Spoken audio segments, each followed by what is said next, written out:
So this morning, more miracle stories of survival, like our next guest who was forced to swim through a window and survived by clinging to a meter box for hours until help arrived. That Texas flood survivor, Christian Phil, has been kind enough to join us right now. Christian, I'm so glad that you're with us. Explain to us exactly what happened. I went to bed at around 1 a.m. and a couple hours later at 3 a.m. I wake up to the sound of thunder outside. You know, I don't really think too much of it. I just roll over and try to go back to sleep. And I start hearing these really strange noises coming from deeper in the house. And originally I thought someone broke into the house. So I get up and I swing my feet over the side of the bed. And that's when I realized I was standing in water up to my ankle. Way. And so I start to make my way into the dining room. And I'm looking around and I see the wooden deck that used to be there was just completely ripped up, and there's water flowing in from the floor.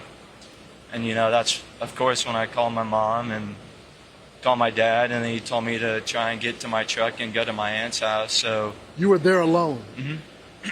And I grabbed my keys off of the dining room table and I start making my way towards the kitchen. And I can't see outside. It's pitch black, and the water level was higher outside. So I How high was the water? At this point, it was probably at my knees. At your knees at this point. And then I try to open the door, and just a wall of water starts rushing in at me, and that brought it up to probably about my waist. And I retreat. I try to go back to my bedroom, and by this point, there's furniture floating, and I'm having to crawl over it to get through the doorways. And I finally get back to the bedroom, and I try to throw all my belongings onto the air mattress because it's floating. And there's a wooden, by this point the air mattress was like well above my head, so I couldn't climb onto it. So I was trying to climb onto a wooden dresser to get onto the air mattress, but that just kept rotating and tumbling underneath me. And I was on the phone with 911, and I just kind of realized they couldn't really do anything for me.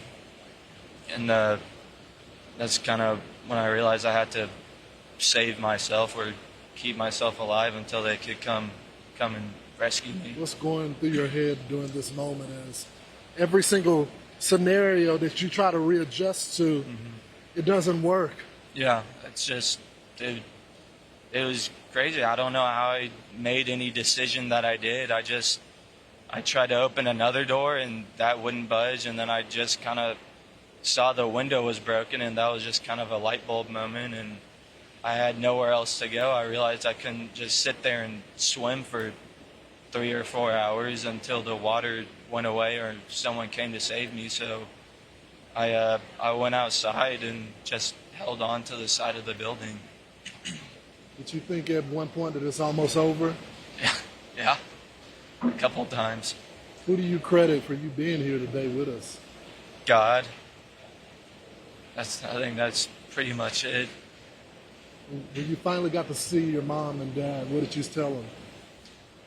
I got a crazy story to tell y'all.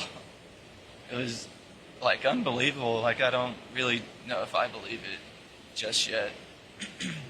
We're glad you're here with us, brother. We appreciate you coming on the program to tell your story. I'm Steve Ducey. I'm Brian Kilmeade. And I'm Ainsley Earhart. And click here to subscribe to the Fox News YouTube page to catch our hottest interviews and most compelling analysis.